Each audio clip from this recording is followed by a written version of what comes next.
We can tie Maria to this ghost theme a little bit in Born from a Wish if we take a closer look at Ernest's role in the story.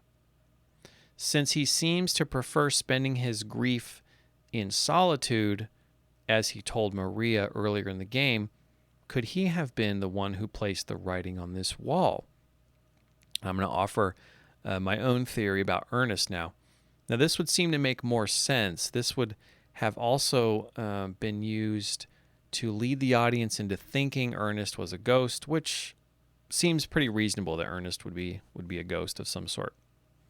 Based on some things that Ernest said to Maria earlier, could he possibly factor into the Silent Hill 2 story in a bigger way? This is a fun idea to entertain. And since Ernest seems to know so much about James, Maria, and presumably Mary as well, could Ernest be the one who left this message on the wall for James to read at Neely's bar? Perhaps Ernest takes it upon himself to help James, or maybe he is just another aspect of James Sunderland's unconscious in some sort of Alan Wake double fake-out author sort of way, right? It seems the introduction of Ernest in Born from a Wish lends some fun and interesting theories worth entertaining. Exploring this possibility a little further, could Ernest actually have been an author who wrote the entire story of Silent Hill 2? Is that the reason why he knows James so well? Is that why he speaks so confidently about Maria's true origins? And why there seems to be so many writings found all over Silent Hill, right? I mean, after all, Ernest had 10 years, 10 long years. What did he do with that time? It certainly would explain the mansion in Ernest's large book collection as well.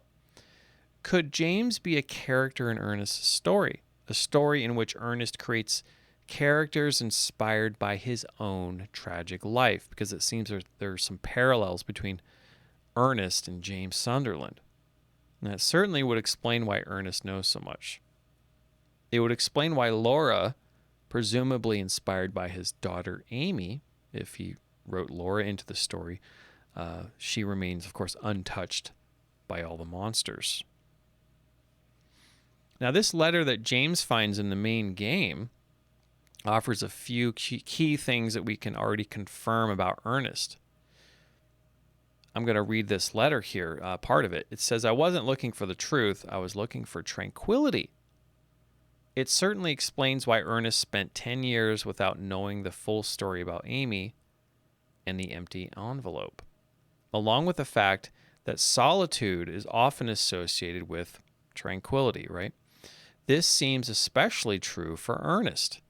Also, the religiosity of Ernest is quite evident from his previous conversations with Maria, as well as the two monuments created in his daughter's honor, right? They both mention God. In the letter James finds on the porch, it also says, "I pray to the Lord to have mercy on your eternal soul." This definitely seems to be the writing of Ernest Baldwin. Another possibility for Ernest and for James is that they are both ghosts, right? Ernest, now that's kind of a little ridiculous, but Ernest's writings help usher James along through his purgatory called Silent Hill so that he can reach his ultimate destination, right? So, the possibilities. There's a lot of possibilities here. It also has been theorized elsewhere that Ernest Baldwin may have been a doctor at the hospital, which also offers an explanation as to how he knows James is a bad man. However, it seems rather out of character for a medical or behavioral health professional to refer to a mentally disturbed person as a bad man.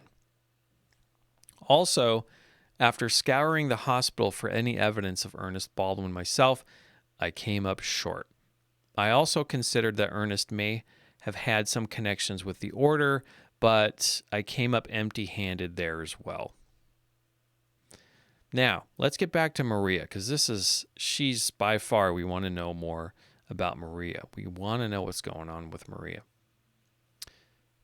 In the final scene in Born from a Wish, having had her reality turned on its head by Ernest, or the lack of an Ernest, so to speak, Maria now finds herself wandering those foggy streets of Silent Hill once again, with her greatest fears weighing heavily on her shoulders.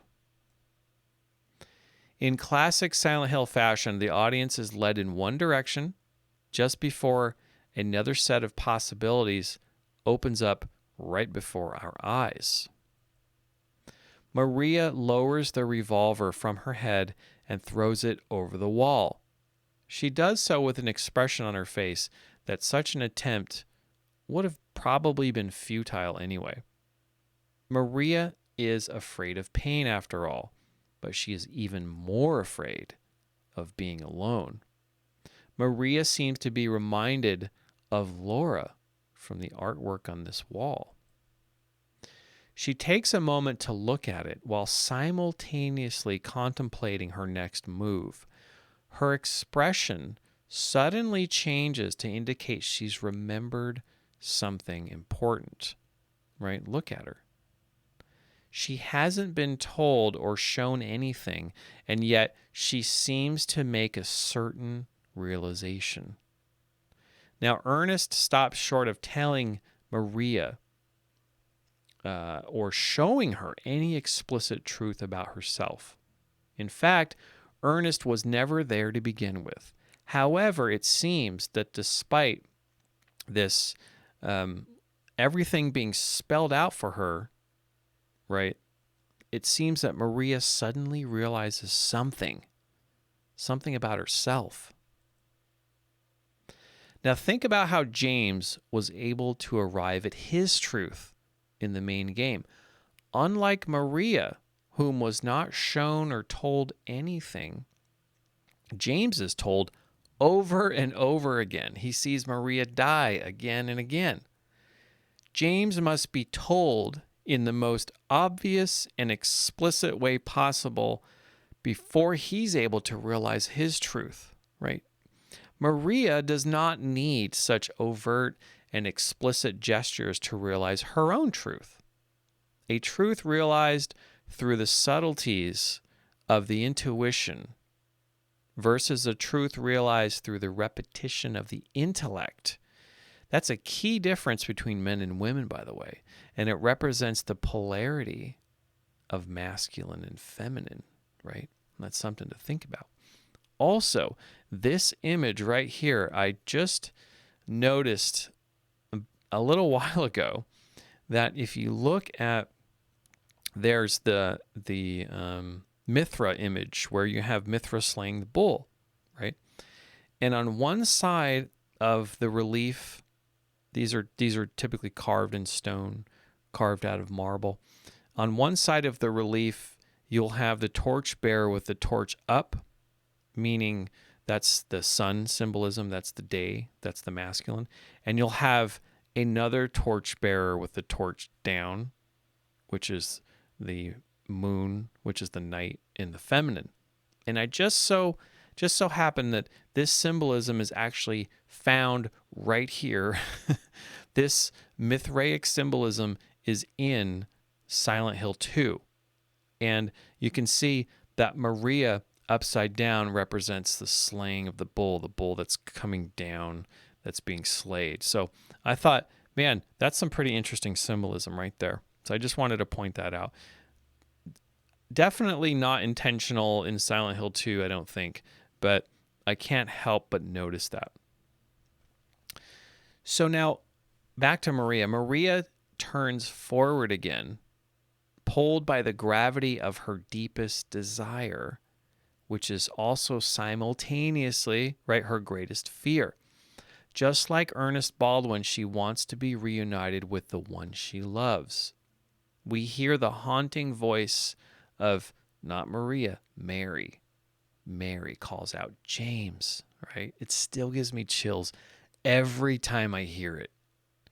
It's the same voice that calls out to James while he is being wheeled into the other world on a hospital gurney in the main game. There's no doubt in my mind that that's Mary's voice, right? James, it's just so, oh. Maria walks toward Toluca Lake, and the scene fades to black.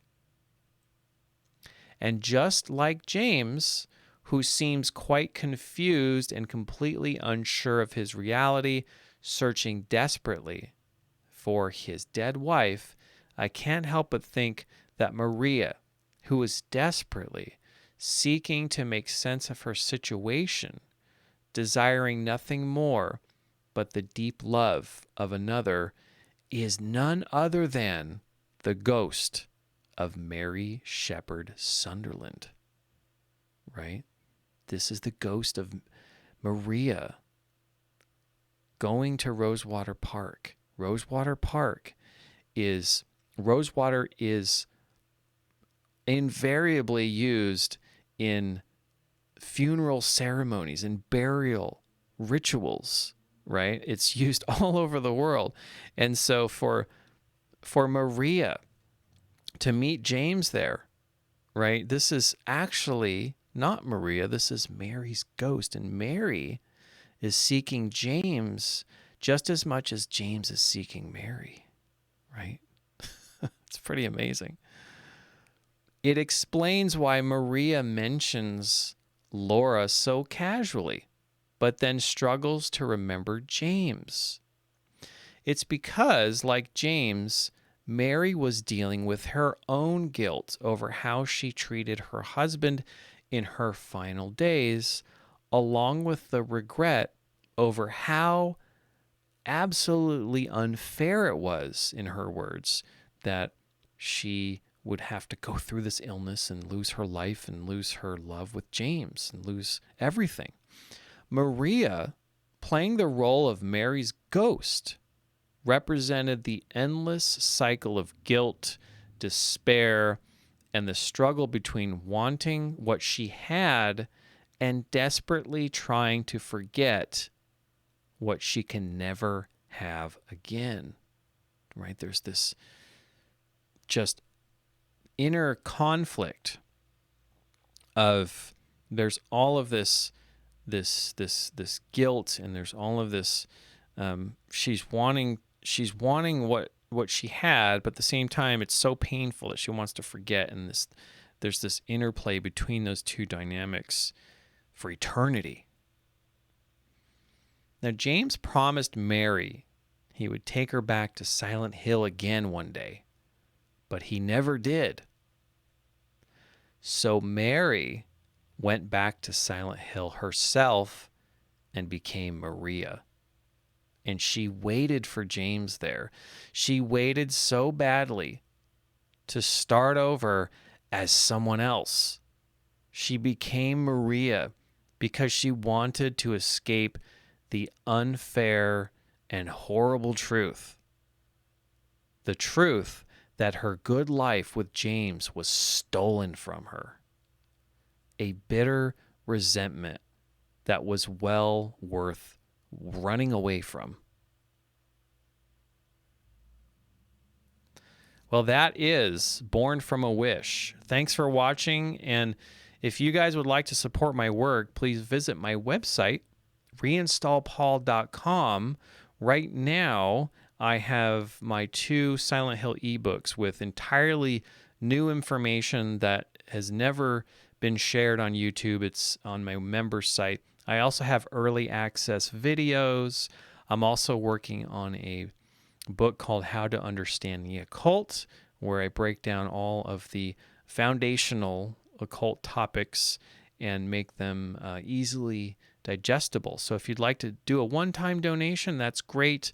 If you'd like to join as a monthly subscriber and join my member site, that's amazing. That would be great. And if you can do neither, please leave a like and subscribe to my channel, and also share my videos with people you think would enjoy them. So thanks so much, and I will see you guys on the next video.